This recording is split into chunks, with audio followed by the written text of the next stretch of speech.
بسم اللہ الرحمن الرحیم۔ شہاب نامہ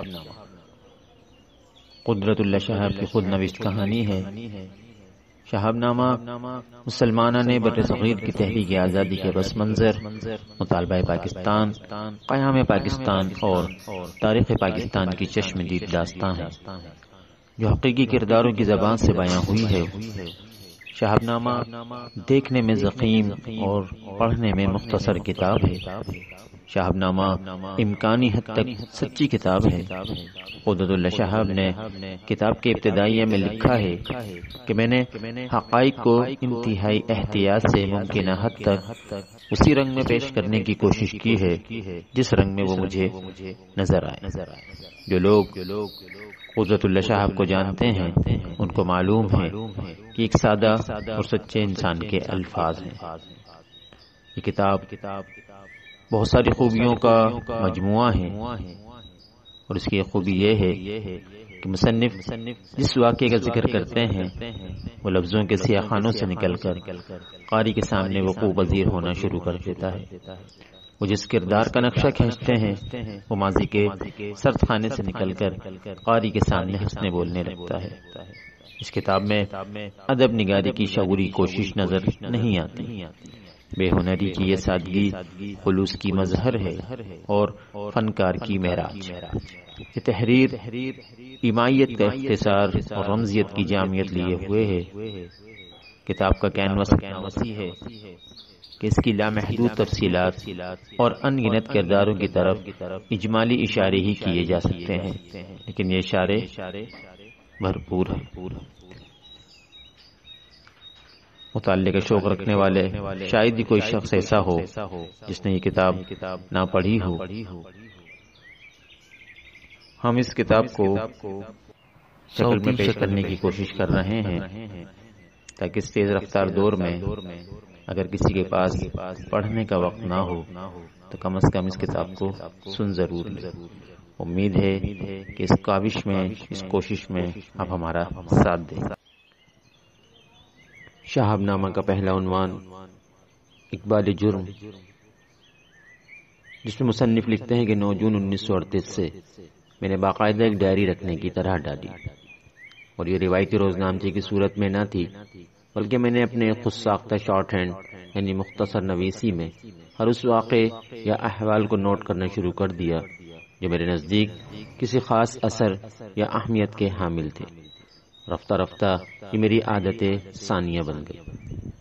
ایک روز میں نے اپنے کاغذات کا پلندہ ابن انشا کو دکھایا تو وہ بہت ہنسا۔ میری مختصر نویسی میں درج کی ہوئی کوئی بات تو اس کے پلے نہ پڑی، لیکن یہ ضرور پوچھا کہ 9 جون کی تاریخ سے یہ ڈائری شروع کرنے میں کیا راز ہے۔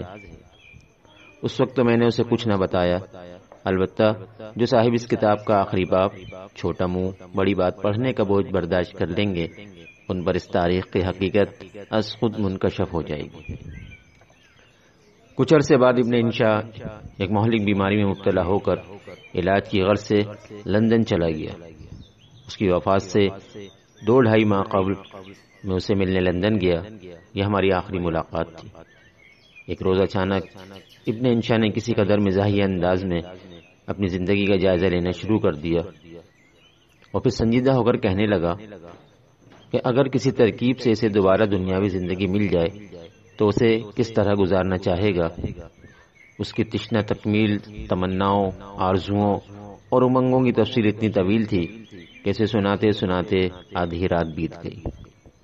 اس کے بعد اس نے مجھ سے پوچھا اگر تمہیں دوبارہ زندگی نصیب ہو تو اسے کس طرح بسر کرنا چاہو گے۔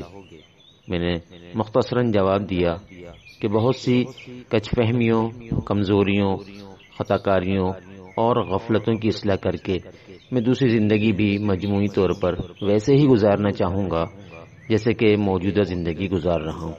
یہ سن کر ابن انشا چوکنا ہو گیا اور کاغذ پینسل ہاتھ میں لے کر اسکول ماسٹر کی طرح حکم دیا وجوہات بیان کرو تفصیل سے۔ میں خود احتسابی کی کدال سے اپنا اندر اور باہر کریت کر بولتا رہا اور ابن انشا SHO کی طرح FIR کے طور پر میرا بیان لکھتا رہا۔ اس کے ہاتھ کی لکھی ہوئی فہرست یہ تھی: دین کے بارے میں میں کبھی بھی شک و شبہ یا تذبذب میں گرفتار نہیں ہوا۔ دین کے متعلق میرا علم محدود اور عمل محدود تر ہے۔ اس کے باوجود اللہ تعالیٰ نے اپنی بے نیازی سے مجھے اسلام کی بعض جھلکیوں کی نعمت سے محروم نہیں رکھا۔ ایک دور افتادہ، پسماندہ اور سادہ ماحول سے نکل کر میں نے اپنے زمانے کی سب سے بڑی سول سروس کے مقابلے کے امتحان میں حصہ لیا اور اللہ نے مجھے کامیابی عطا فرمائی۔ سروس کے دوران میں نے کبھی اپنی پوسٹنگ یا ٹرانسفر کے لیے کسی قسم کی کوشش، سفارش یا خوش آمد سے کام نہیں دیا۔ اس کے باوجود مجھے اچھے سے اچھا عہدہ نصیب ہوتا رہا۔ ملازمت کے دوران میں نے دانستہ طور پر کسی کو نقصان نہیں پہنچایا۔ اپنی جائز تنخواہ کے علاوہ میں نے کبھی کسی حکومت سے مالی یا زرعی اراضی یا پلاٹ وغیرہ کی شکل میں کوئی فائدہ نہیں اٹھایا۔ ایک بار سربراہ مملکت نے مجھے 8 مربع زمین کا انعام دینے کی پیشکش کی۔ جب میں نے اسے قبول نہ کیا تو انہوں نے کسی قدر ناراضگی سے اس کی وجہ پوچھی۔ میں نے انہیں یقین دلایا کہ انسان کو انجام کار 2-2.5 گز زمین کی ضرورت ہوتی ہے اور وہ ہر کسی کو کہیں نہ کہیں مل ہی جاتی ہے۔ ملازمت کے دوران میں نے اپنا کام ایمانداری اور بے خوفی سے کیا۔ اس کی پاداش میں 4 بار استعفیٰ دینے کی نوبت آئی۔ چوتھی بار بعدس خرابی بسیار منظور تو ہو گیا، لیکن میری پینشن اور پروویڈنٹ فنڈ غالباً سزا کے طور پر 3 برس تک رکے رہے۔ مجھے یہ تسلی ہے کہ مرزا اسد اللہ خان غالب جیسی عظیم ہستی کے ساتھ میری بس یہی ایک قدر مشترک ہے کہ دونوں کو اپنی اپنی پینشن کے حصول میں یکساں مشکلات کا سامنا کرنا پڑا۔ وہ 3 برس خاصی تنگ دستی کا زمانہ تھا، لیکن خدا کا شکر ہے کہ کسی انسان کے سامنے دستے سوال دراز کرنے کی نوبت نہیں آئی۔ میں خود کسی کا دشمن نہیں ہوں اور نہ کسی اور کو اپنا دشمن ہی سمجھتا ہوں۔ پہلی بات تو یقینی ہے، دوسری تخمینی۔ دوسروں کے دل کا احوال تو فقط اللہ ہی جانتا ہے۔ انسان کے درمیان باہمی تعلقات میں وقتاً فوقتاً رنجشیں، کدورتیں، نفرتیں اور تنازعیں پیدا ہونا ایک فطرتی امر ہے۔ میں ان کمزوریوں سے ہرگز مبرہ نہیں، لیکن میں نے رنجشوں، کدورتوں اور تنازعوں کو ہمیشہ عارضی طور پر دوستیوں اور محبتوں کو ہمیشہ دائمی سمجھا ہے۔ میں اس بات پر یقین رکھتا ہوں کہ کسی کی پیٹھ پیچھے وہی بات کہی جائے جو اس کے منہ پہ دہرائی جا سکے۔ اس اصول کی پوری طرح نبھا تو نہ سکا، لیکن کسی حد تک اس پر عمل کرنے کی توفیق نصیب ہوتی رہی ہے۔ میں نے اپنے خلاف تنقید یا الزام تراشی کو برداشت کرنا سیکھا ہے اور اس کے جواب میں تضحیق یا تردید کرنے سے گریز کیا ہے۔ البتہ بجا یا بیجا تعریف سن کر دل خوش ہو جایا کرتا تھا۔ رفتہ رفتہ اس کمزوری پر قابو پانے کی کوشش جاری رکھی۔ اللہ کا شکر ہے کہ اب بندے کے لیے مدح و ذم دونوں یکساں ہیں۔ میں کبھی مایوس یا بور نہیں ہوا۔ تنہائی کے احساس نے مجھے کبھی نہیں ستایا۔ میں اکیلے میں زیادہ خوش رہتا ہوں۔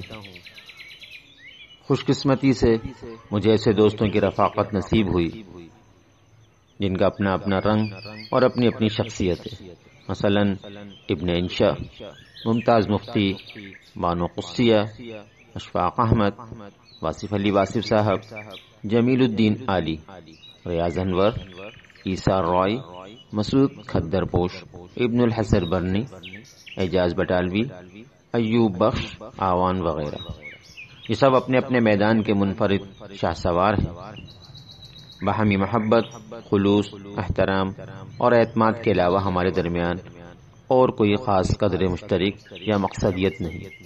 اس کے باوجود ہر زمانے میں ہمارے تعلقات میں نہ کوئی کجی آئی اور نہ ہی کوئی کمی پیدا ہوئی۔ خاص طور پر ممتاز مفتی انتہائی ذکی الحس، ضدی، بے باک اور شدت اور حدت پسند تخلیق کار ہیں۔ کسی وجہ سے میری کوئی حرکت انہیں پسند آ گئی اور انہوں نے بیٹھے بٹھائے ایسی عقیدت کا روگ پال لیا کہ میرے چہرے پہ مشک کافور سے مہکتی ہوئی ہنائی داڑھی چسپاں کر کے میرے سر پہ دستار فضیلت باندھی۔ اور سبز پوشوں کا پراسرار جامہ پہنا کر اپنی سدا بہار تحریروں کے دوش پر مجھے ایسے مسند پر لا بٹھایا جس کا میں اہل نہ تھا اور نہ ہی خواہش مند۔ اس عمل سے ان کو تو کوئی فائدہ نہ پہنچا، البتہ میرے لیے وہ ایک طرح کے مرشد کا کام دے گئے۔ ان کی وجہ سے میں صراط مستقیم پر ثابت قدم رہنے اور بھی زیادہ مستعد ہو گیا تاکہ ممتاز مفتی کی عقیدت کے آبگینوں کو ٹھیس نہ لگے۔ بظاہر میرا نفس تو بہت پھولا، لیکن اندر ہی اندر عرق ندامت میں غوطے کھاتا رہا۔ میں نے دنیا بھر کے درجنوں سربراہان مملکت، وزرائے اعظم اور بادشاہوں کو کئی مرتبہ کافی قریب سے دیکھا ہے، لیکن میں کسی سے مرعوب نہیں ہوا اور نہ کسی میں مجھے اس عظمت کا نشان ہی نظر آیا جو جھنگ شہر میں شہید رود کے فٹ پاتھ پر پھٹے پرانے جوتے گانٹھنے والے موچی میں دکھائی دیا تھا۔ اس طرح کی زندگی گزارنے کے علاوہ مجھے اور کیا چاہیے؟ اب تو بس یہی جی چاہتا ہے کہ ہر تمنا دل سے رخصت ہو گئی، ہر تمنا دل سے رخصت ہو گئی، اب تو آجا، اب تو خلوت ہو گئی۔ ابن انشا نے اپنے ہاتھ سے لکھی ہوئی یہ فہرست میرے حوالے کی اور وصیت کی کہ اپنی ڈائری کی خفیہ نویسی کو بے نقاب کرو اور دل جمی سے اس کتاب کو لکھو۔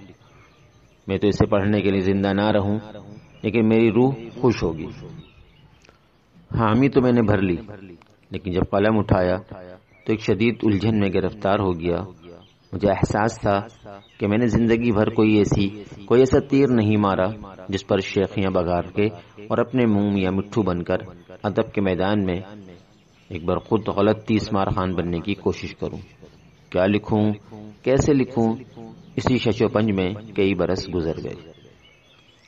رفتہ رفتہ میرے دماغ کی تاریک سرنگ میں روشنی کچھ آثار نمودار ہونا شروع ہوئے اور فیصلہ کیا کہ جن واقعات، مشاہدات اور تجربات نے مجھے متاثر کیا ہے ان کی رویداد بے قوموں کو آست بیان کر دوں۔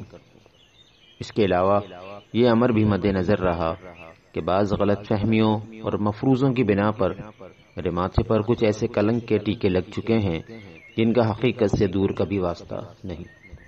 مثلا میرے محترم اور مہربان بزرگ ابو الاسر حفیظ جالندھری نے کسی شاعرانہ موڈ میں یہ کہہ دیا، جب کہیں انقلاب ہوتا ہے، جب کہیں انقلاب ہوتا ہے، قدرت اللہ شہاب ہوتا ہے۔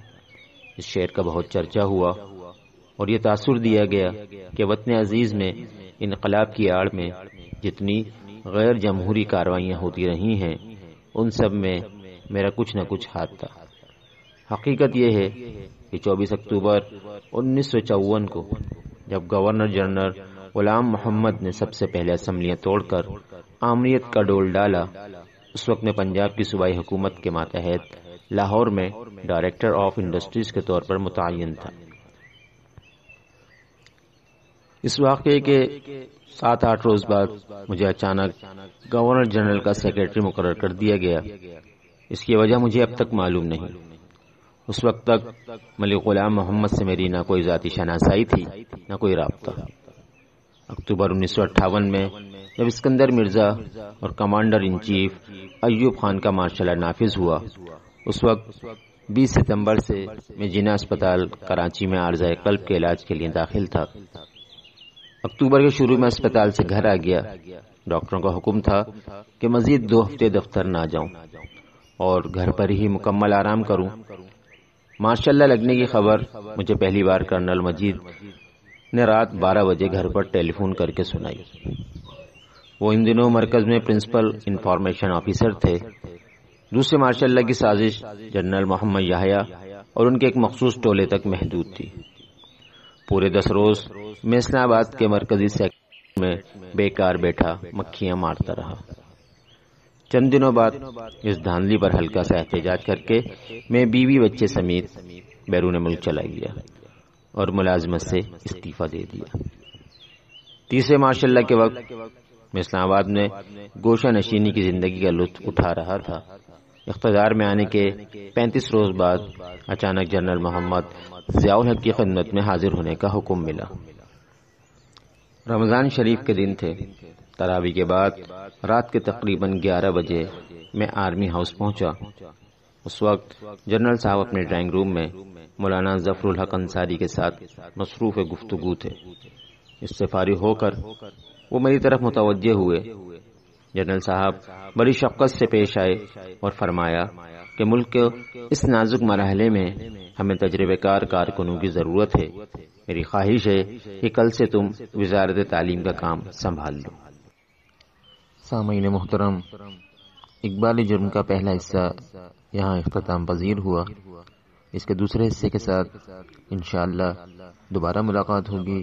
جب تک کے لیے اجازت۔ السلام علیکم ورحمۃ اللہ وبرکاتہ۔